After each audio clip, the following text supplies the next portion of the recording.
Alrighty, yo, what is going on, everybody? It's your boy, Mr. DDG94, back with another reaction video. Today we're going to react to Dave Chappelle Will Never Stop.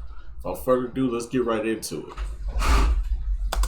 Good comedians will make you laugh. The best comedians will make you laugh at things you are not supposed to laugh at. Iconic comedians will transcend the punchlines, challenge societal norms, transgress established boundaries, and continue to share their thoughts despite an uproar of negative criticism. Dave Chappelle is an iconic comedian, but he did not get there easily. There have been numerous attempts to silence Dave, whether it was a heckler, an angry journalist, or a multi-billion-dollar organization, but Dave was never willing to compromise his integrity. Not for one man, not for $1. His big break in Hollywood was when Universal Pictures bought a movie Dave and Neil Brennan wrote called Half-Baked. It's a silly stoner comedy reminiscent of Jay and Silent Bob that wasn't a huge hit, but the movie did gross $17 million against a $7 million budget and has become a cult classic since. 24-year-old Dave wasn't fully happy with the way the film came out, but he was extremely proud to have his movie on the big screen at such a young age. From there, he started pitching a television show to various networks. Fox was interested, but they worried the show casted too many black people. More specifically, they thought the female star of the show wasn't funny and they wanted Dave to recast her to a white actress. Dave simply denied, because this particular sitcom was based on his life, and he grew up in an all-black household. A few days after that meeting, Variety posted an article that claimed he was playing the race card. Dave said, "This network built itself on black viewers, and what they're saying is white people are narcissistic. They don't want to watch black people. They want to watch themselves. It tells every black artist no matter what you do, you need whites to succeed." Fox claims they were making a light suggestion to add a different perspective, a point of view that allows a larger audience to appreciate it. Most young people in the industry would just accept the request of a major corporation, but Dave was unashamed of his decision and was willing to tell the world exactly how he felt. "I felt like I was beaten up and completely degraded," he said. "It's disgusting, and it made me want to vomit." It pretty much took Dave one bad experience to know this whole Hollywood thing is overrated. To make matters worse, his father was on his deathbed. While traveling back and forth from LA to Ohio, he realized how much he loved the small town of Yellow Springs. He describes it as something so real in contrast to Hollywood's powerful illusion. Dave purchased a farm out in the town with 3,000 people because he can focus on his family and friends. He can have real, genuine interactions with people who aren't trying to gain something from him. Sadly, his father passed away at the young age of 59. William David Chappelle III was a veteran, college professor, and an organizer in the civil rights movement in Ohio. Although young Dave lost the man he would go to for all of his advice, he knew that his father would want him to stand up and speak out for what he thought was right. Dave was not going to let anyone walk all over him, because Comedy Central was about to try their best at controlling him. Dave was convinced that after his father had passed, he was done with the show business, and he was just going to do stand-up. His first hour-long comedy special, Killin' Them Softly, released on HBO, and many consider this to be one of the best stand-up specials of all time. People knew Dave was a generational talent. He knew it. He could not give up on this dream. He started writing a variety show with various skits and sketches that were personal and relatable to the common man. He knew he had something big, and after a few years in 2003, he decided to pitch a new show titled The Chappelle Show, which got picked up by Comedy Central for 2 seasons. The Chappelle Show is regarded by many as the greatest sketch comedy show in history. Dave would open the show performing stand-up to a live audience and then shift the joke into a pre-recorded sketch. All of his bits were rooted in a great deal of irony, basically conveying the exact opposite of what you would expect, like this employee training video that teaches you exactly how to get fired. Getting to work.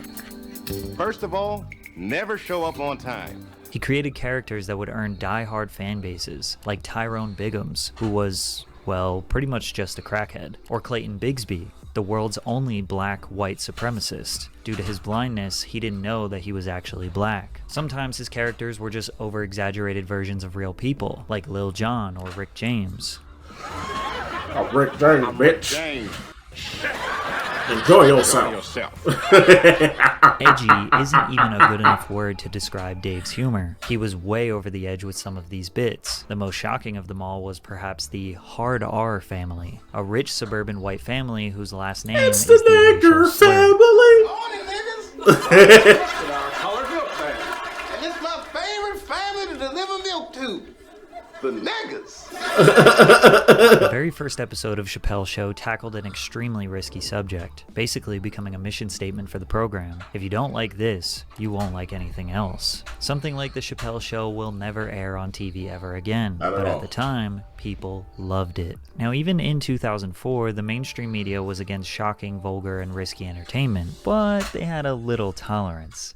The solution back then was put it on after hours, like after 9 p.m. when the kids are asleep. The Chappelle Show averaged 3.1 million viewers per episode in 2004, just shy of Saturday Night Live's 3.7 million. However, Dave's impact on culture at that time far exceeded SNL. He was a superstar comedian at a time where comedy was missing superstars. Dave's show saved Comedy Central from failing and made them a ton of money. Chappelle Show Season 2 Uncensored has broken both the first day and 7-day sales records for TV on DVD, with close to 500,000 units sold on its May 24th release date and more than 1.2 million units sold in its first week out in the market. Chappelle Show Season 1 Uncensored, released last year, is the best-selling TV on DVD title with close to 3 million copies sold. Because of the first 2 seasons' undeniable success, Comedy Central offered Dave a whopping $50 million for a new season, but instead, he walked away. Like many people who are new to the entertainment industry, Dave signed a contract that he didn't fully understand. Of course, he hired a lawyer,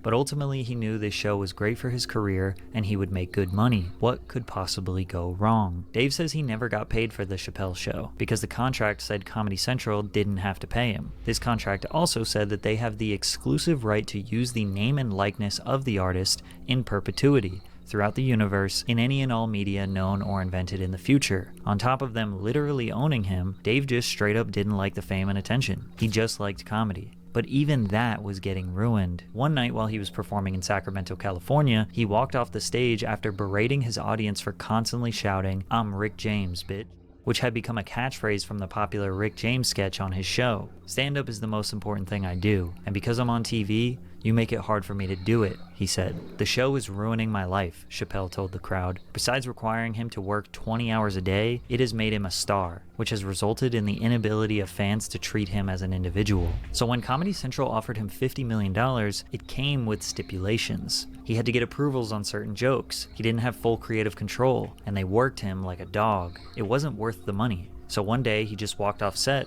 and moved to South Africa, desperate to get as far away from Hollywood as possible. In response, Comedy Central ran a smear campaign on him, saying that he was crazy and on drugs. In May 2005, Comedy Central began promoting the anticipated debut of Chappelle's Show Season 3. One day later, the channel announced that the production on the show had been unexpectedly suspended. Then 1 week later, every news outlet reported that Chappelle had checked into a mental health facility in South Africa, perpetuating the narrative that he was mentally unstable. Some reports said he was even smoking crack. I was freaked out, man, with the fame thing and being called crazy and drug addict and all these things. Scared me. You know, just being treated that way. Like I'm not a person anymore. You say this shit about me in front of my children, and you know, who the f do these people think they are? And they don't know what happened. You know, Dave's exit from the $50 million deal was one of the most profound statements in pop culture history. He was already mega famous, but ironically, this exit made him even more famous. One 2006 article said, "These days, if Dave Chappelle merely catches a cold, it winds up in the media or on the internet." He fired back, saying he was not on drugs and he was not crazy. In fact, he was the most level-headed person out there, denying money for his... Facts. I remember this too. I remember this vividly, bro. They had shows on MTV where they was making fun of Dave Chappelle, saying he was on drugs and shit. They had cartoon shows on MTV saying, "Oh, don't want to wind up like Dave Chappelle on that crack." I remember that shit, bro. That shit was unnecessary, bro. I didn't believe it. Not one bit. Nope. I didn't believe it. I was like, if anybody goes to South Africa, it's to get away. Because normally when black people go to when black people go to Africa, they come back reformed. You know, I've noticed that a lot. When we go back to the motherland, we come back reformed. We have a different mindset, a different mentality.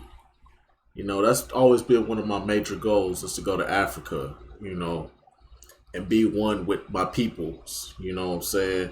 learn the culture, learn the tribes. You know what I'm saying? And just have a good time. You know what I'm saying? Look at the world from a different perspective. You know what I'm saying? But who knows? In the future, I'm going to go there one day. Sanity. I'm not in a mental facility. Everyone around me says, you're a genius, you're great, that's your voice. But I'm not sure they're right. You hear so many voices jockeying for position in your mind that you want to make sure you hear your own voice. So I figured, let me just cut myself off from everybody. Take a minute and pull a Flintstone. Stop a speeding car by using my bare feet as the brakes. Hollywood just couldn't fathom that someone who became famous would choose to abandon that lifestyle. He did make a short reappearance at the 48th Grammy Awards where he received a standing ovation. Right in front of the entire industry, Dave told them how he didn't want to be there. The only thing harder than leaving show business is coming back. Later that evening, he went to an after-party held at the home of the legendary artist Prince. Instead of talking to Mariah Carey, Common, or industry powerhouses, he sat in a chair on the back patio, only conversing with people who wanted to. He looks like he is hiding from his peers, hiding from the attention, hiding from the part of himself that is a major star. Dave said, "This ain't really my thing." After that night, Dave realized it was time to disappear, and he did just that. And nobody really heard from him for many years. What did you do for those 10 years? It was a humble existence. I had young children. I was raising my kids. I was living a suburban life. And then every once in a while, I get this feeling like I'm the funniest guy. I got to get out there. And I would like fly to Denver, do a week in Denver or something. And that's when you would read I was doing like these 6-hour shows. I performed like I was desperate for it. I loved it. Yeah.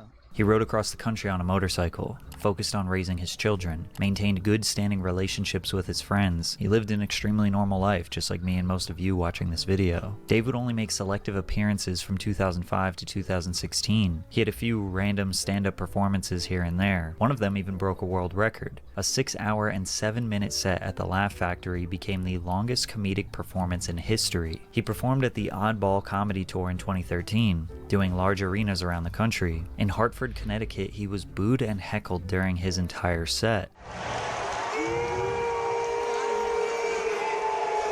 Until he left the stage saying this crowd was the worst one he had seen in his whole life. This bomb made Dave realize he was rusty, and he needed to get back to being funny again. So in 2014, he made a grand comeback by headlining 10 nights at New York City's iconic Radio City Music Hall. The buzz surrounding his return grew as he was interviewed on various late-night talk shows. Dave rocked the sold-out crowds every single night, selling over 60,000 tickets in total. These unforgettable shows marked his official return to the spotlight after his prolonged absence. Dave achieved a legendary status just from his Comedy Central show and one stand-up special. The comedy community as a whole was honored to have him back. He hosted Saturday Night Live during election weekend when Trump won in 2016.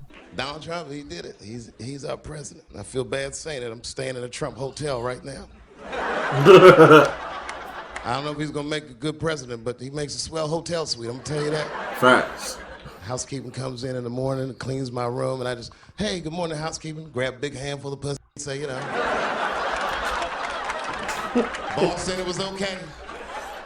Citizens feared that the new president was going to destroy this country. Dave was skeptical, but ended his monologue with this message. I'm wishing Donald Trump luck, and I'm gonna give him a chance, and we, the historically disenfranchised, demand that he give us one too. Thank you very much. Netflix announced that they would be hosting Dave for 3 specials, in which he would be receiving $20 million for each one. In a way, this can be seen as making up for the trouble he went through with Comedy Central. The Age of Spin was released on Netflix in 2017 and was met with good reviews. Months later, while headlining at Radio City Music Hall, he made multiple jokes about the transgender community. One in specific talks about Trump banning trans people from serving in the US military, in which Dave pokes fun and says that ISIS would be horrified to see trans women storming at them. Chappelle says he doesn't understand trans people, but doesn't think that disqualifies them from being a human being that deserves a life with dignity and happiness and respect. He ended by arguing that sometimes he thinks the only reason all of us are talking about transgenders is because white men want to do it. If it was just black people and Mexicans like, hey y'all, we feel like girls inside, They'd be like, "Shut up, no one asked you how you felt." Dave received a lot of criticism, with many citing that it doesn't matter he is joking because they are rooted in bigotry and overgeneralizations, or they say he shouldn't joke about a topic he is uneducated on. This back and forth just perpetuated more jokes and commentary from Dave. It became a bulk of his material. You know who hates me the most? The transgender community.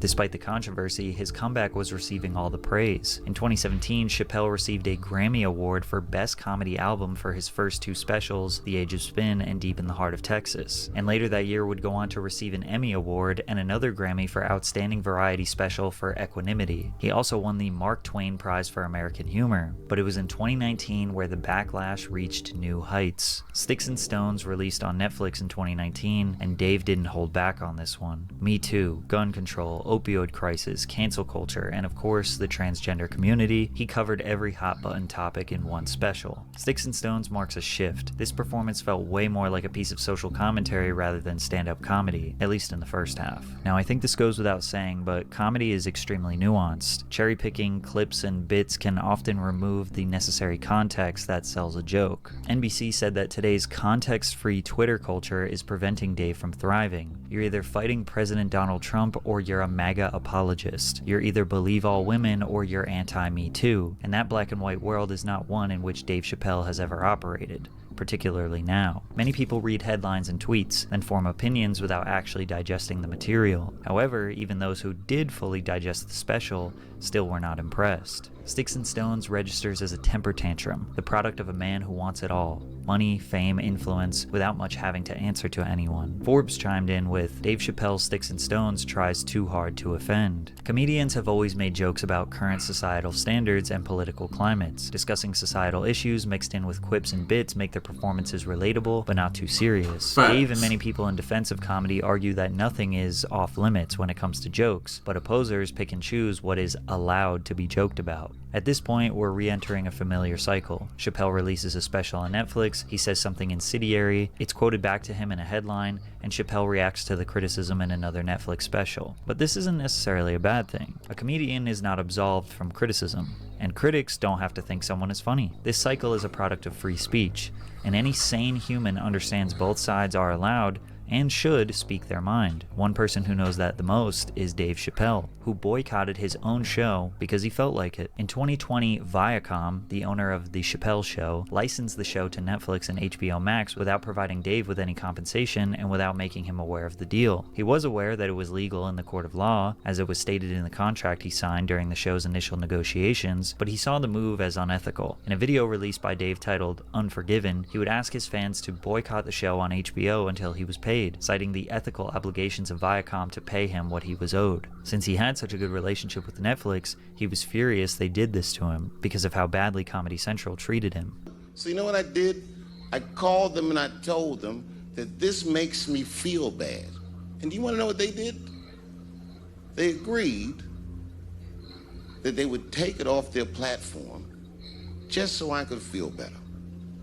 That's why I with Netflix. Dave and his fans praised Netflix for removing the show based on his feelings, but they were shocked when members of the trans community tried to get Dave's special removed because he hurt their feelings. The Closer was his 2021 Netflix special where he again made jokes about trans people, as well as anti-gay jokes and defending TERFs. He stated in the special that gender is a fact. In the special's closing moments, he tells a story about his friend Daphne Dorman, who was a trans woman and stand-up comedian, that defended Dave from criticism in his previous special, Sticks and Stones. Punching down requires you to consider yourself superior to another group. Dave Chappelle doesn't consider himself better than me in any way. He isn't punching up or punching down. He's punching lines. That's his job, and he's a master of his craft. Dave claimed that Daphne Dorman received so much hate from her own community that she died by suicide 6 days after the special. Right-wing media went into a frenzy saying the trans community are hypocrites and they never bring that part up. People. However, there's little evidence that supports Daphne's expiration has anything to do with hate. Back in 2019, that tweet had just 12 replies. Another tweet supporting Chappelle had 9. The Instagram post in which she declared her friendship with Chappelle doesn't have any critical replies. Comments on her Facebook post announcing that she was opening for Chappelle are uniformly positive. So are the ones on Reddit after she posted about it there. She doesn't appear appear to have said anything on Twitter or Facebook about receiving abuse. Her suicide note doesn't mention bullying, nor do any of the obituaries written after her death. Because of this, many people thought Dave was using someone's death to his own benefit, and the trans community were tired of Dave. Netflix employees interpreted the closer as hate speech, and 65 employees participated in a walkout in protest of the company. Replace him. Shit, fuck a lot him. of support online. Fuck him. That's what I say. I say fuck him.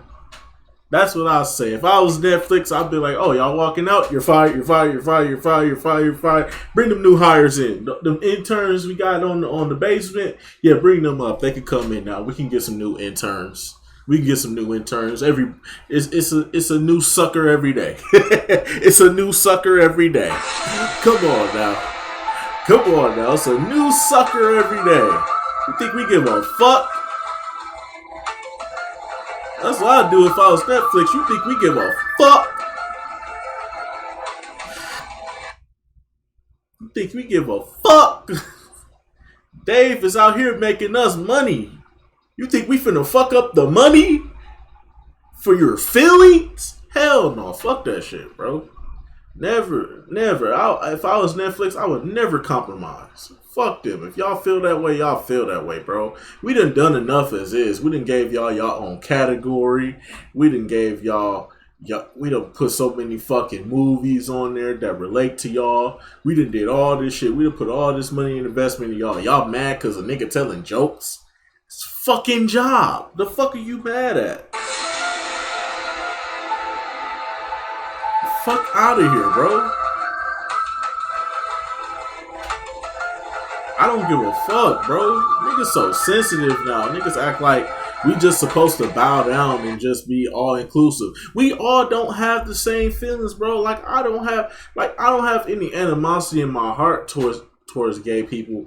I just hate when gay people step out of pocket, bro, and think that because because of their sexuality, they believe that they have a right to just control the environment.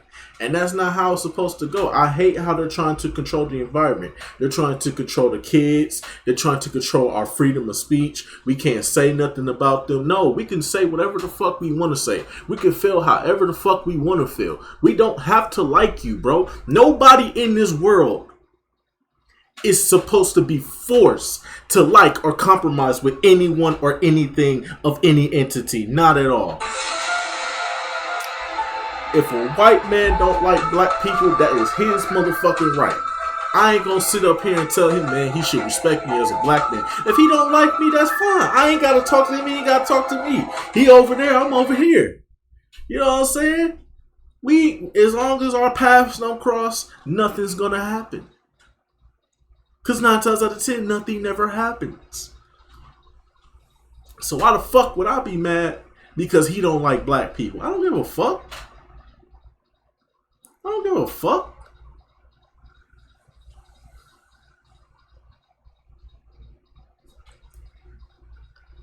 I don't give a fuck about none of this shit, bro. It's like, bro, people have the right to do what they want to do, bro. He just telling jokes, bro. It's not to be taken seriously, bro. Ain't nobody gonna take that joke and be like, ha, and keep bringing that joke up. It's like, nah, bro. It's just for laughs. It's just to unwind and laugh. That's it. These motherfuckers make it seem like that's hate speech. How's that hate speech? It's a joke. You could take a dick up the ass, but you can't take a joke. Okay. That's some funny shit right there. You can take a dick up the ass, but you can't take a joke. Come on, man. The gay community need to stop, bro. Y'all need to stop, bro. Because what's going to end up happening is we just going to start rebutting against y'all. And then the next thing you know, y'all going to be the next victims. Like them Alabama boys. Y'all going to be the next ones getting hit upside the head with a chair. I guarantee it. Was generally unsuccessful. Because y'all motherfuckers getting out of control too. Dave kept his specials up and continued to work with him in the future. Then things escalated to physical violence against Dave. Make some noise for hip-hop history.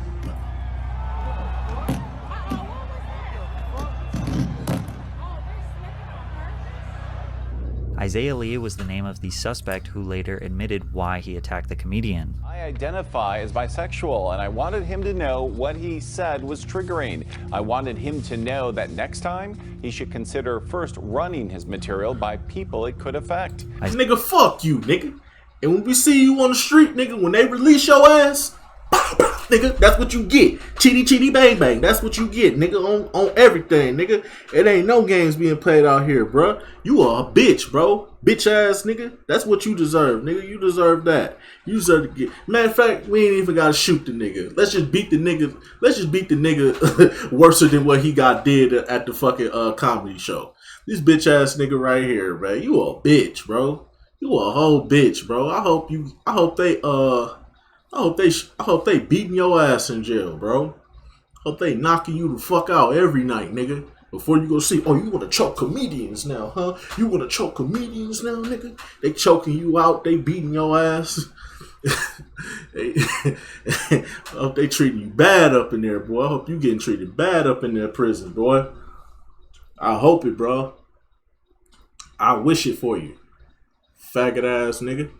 Isaiah Lee has also been charged with attempted murder after stabbing his roommate. In a last effort to take down Dave, a venue in Minneapolis canceled a sold-out show of his hours before the doors were set to open. We believe in diverse voices and the freedom of artistic expression, but in honoring it fucked him too. That, we lost sight of the impact this would have. The event was moved to a smaller venue in the same city and sold out 2 shows back-to-back. It seemed like the more backlash Dave got, the more it would ultimately help his career. The Closer was nominated for an Emmy for Outstanding Variety Special. As it should To close out the year, Dave took the stage on SNL and delivered the show's opening monologue. And yes, he faced even more controversy. Recently, Kanye West had went on an anti-Semitic rant on social media, to which Dave responded with, I denounce anti-Semitism in all its forms.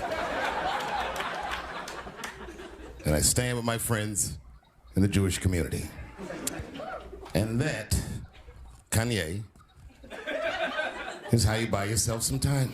You know the rules of perception. If they're black, then it's a gang. If they're Italian, it's a mob. But if they're Jewish, it's a coincidence, and you should never speak about it. Like they the only fucking victims out here, bro. Like they the only fucking victims out here, bro. Fuck the Jewish community. I said it before and I'll say it again. We should have let Hitler finish the job, bro. I don't care, bro. We should let Hitler finish the job. I don't care, bro. I don't care if it's anti-Semitic. I don't give a shit. What y'all gonna do? Clickety clack away? Go ahead. Go clickety clack away. I said what I said. Fuck the Jewish community. Fuck the gay community. Fuck the Jewish community. Fuck everybody, bro. Tired of all these people trying to control us and box us in and make us bow down to them. Ain't nobody finna be boxed in and controlled by y'all. Nigga, I'm saying it right now, nigga. We need to get them chairs.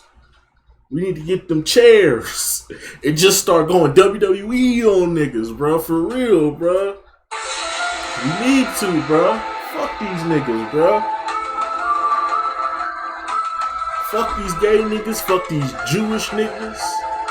Fuck anybody that's trying to control us. Take our voices away. Take our money away. Take our resources away. Hurt our families, bro. Fuck all these niggas, bro. If they can't take a joke or they can't take a couple of words, then by all means, my nigga, we pulling out them chairs, nigga. We whacking motherfuckers upside the head. That's what the fuck we need to be doing. We be whacking motherfuckers upside the head from here on out, bro. With them chairs, bro. WWE style, nigga. Attitude era.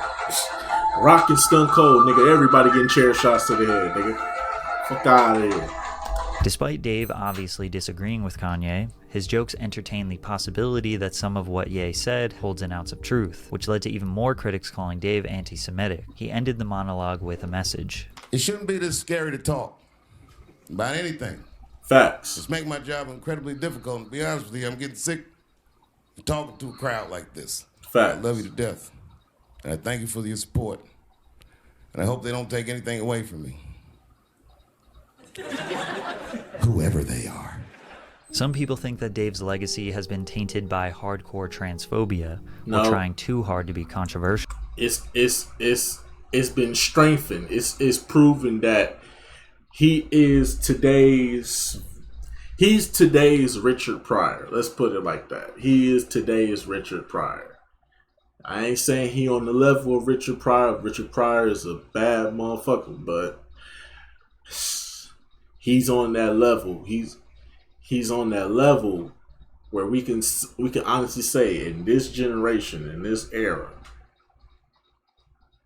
Dave is the Richard Pryor of today.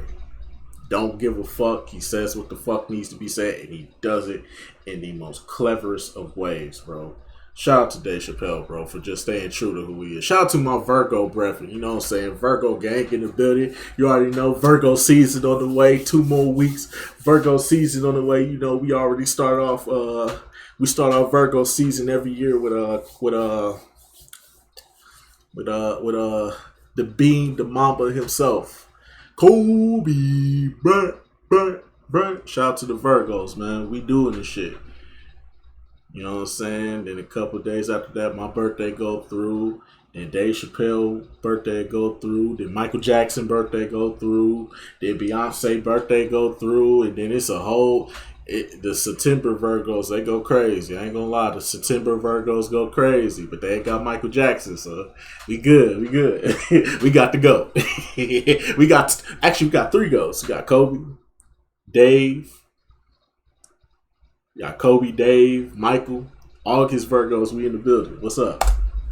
Even though his comedy has always towed the line as to what is socially acceptable, Dave has benefited greatly from free speech. He has gained hundreds of millions of dollars and die-hard fans around the world, so it's only fair if his opposition can also speak up and voice their opinions and disagreements with his performances. They can voice their opinions and disagreements, but ain't nobody gonna listen to him. Nobody wanna listen to y'all. No matter what, he will always get right back on that stage and speak his mind. Facts. Ain't nobody want to talk to. Nobody care what these motherfuckers think, man. We tired of it. At this point, bro, we tired of it, bro. We tired of y'all acting like y'all got the right to just tell us what we can and cannot say. And maybe you shouldn't say offensive things. You know how much shit black people gotta go through? You know how much shit black people get talked about? And we don't never... They say the most outlandish shit about us. And it's okay. We say something about an Asian community, that's Asian hate. It's an Asian crime bill. There ain't no black crime bill. There ain't no Mexican crime bill. You know what I'm saying? You know what I'm saying? It ain't no crime bill, but it's a crime bill for Asians, gays, and Jews. Why they all get crime bills, but we don't? You know what I'm saying? Why we can't be protected? You know what I'm saying? Why we just can't be protected like everybody else? We humans too. We not good enough to be protected. The Asians are. The fuck out of here, bro. I ain't trying to hear that shit. If y'all could keep moving the goalposts and keep taking shit away, that's fine. We ain't gotta listen. Then fine. We can do whatever the fuck we want to do. You niggas don't control us. The gays don't control us. The group Jews don't control us. White people don't control us. Nobody controls us. Black people. Rulership mentality. Nobody owns us. We own us. Stop developing that slave mentality. Stop watching Roots. Stop watching these slave movies. Stop talking about Martin Luther King and Harriet Tubman and all them. Fuck all that shit. Fuck all that shit. Erase it out your brain. Rulership mentality. Learn about the kings. Learn about the kings, the queens, the conquerors, the dynasties, the kingdoms of the African dynasties of the past. Learn about shit that happened before slavery. That's what I'm trying to get y'all to wake up to understand. Learn what happened before slavery, and you'll understand that slavery is nothing but a mindset. When you understand that slavery is a mindset, you develop a rulership mentality, and then you don't give a fuck about the racism no more. You don't give a fuck about the racism in this country. You don't give a fuck about that white man over there calling you a nigger. So what if he calls me a nigger? Fuck him. He's at the bottom.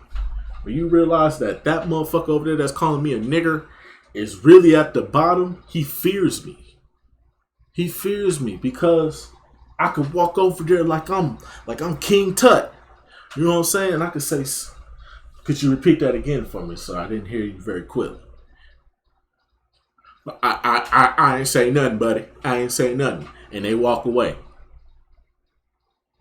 They try to go get the police and tell them that you was threatening them. But in actuality, you just didn't hear what he said. You just wanted to hear what he said to you. You don't realize, black people, you have to understand, y'all don't realize the power that y'all have, bro. Like I said, develop a rulership mentality, you will understand. Stop letting these stop believing in all this bullshit, bro. Stop believing in what they teach you in these schools. These schools are programming you, bro. They're programming you, they're wiring you, bro. Deprogram. Escape the matrix. Get out the matrix. Come into what happened before. That's the question that nobody ever asks. What happened before slavery? And once you understand what happened before slavery, when you realize how dominant we were as black people, and you realize all the shit that we invented, and I'm not talking about inventions like fucking peanut butter and all that other dumb shit. I'm not talking about inventions for food or just for convenience. I'm talking about we invented education. We invented words. We invented how to enunciate words. We've created math problems. Did you know that? Did you know that a lot of math came from black people?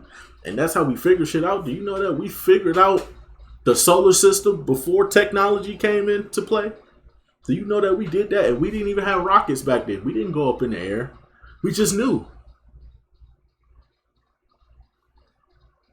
Once you realize how great we truly are, once you realize how great your color skin is, nothing matters no more, bro. Stop dropping to the level that they want you to drop to. They want you to drop to that level, bro. Stop doing that. Rise up. Understand where you come from. Develop that rulership mentality that your ancestors had, bro. And when you develop that, we'll become stronger as people, bro. Until then,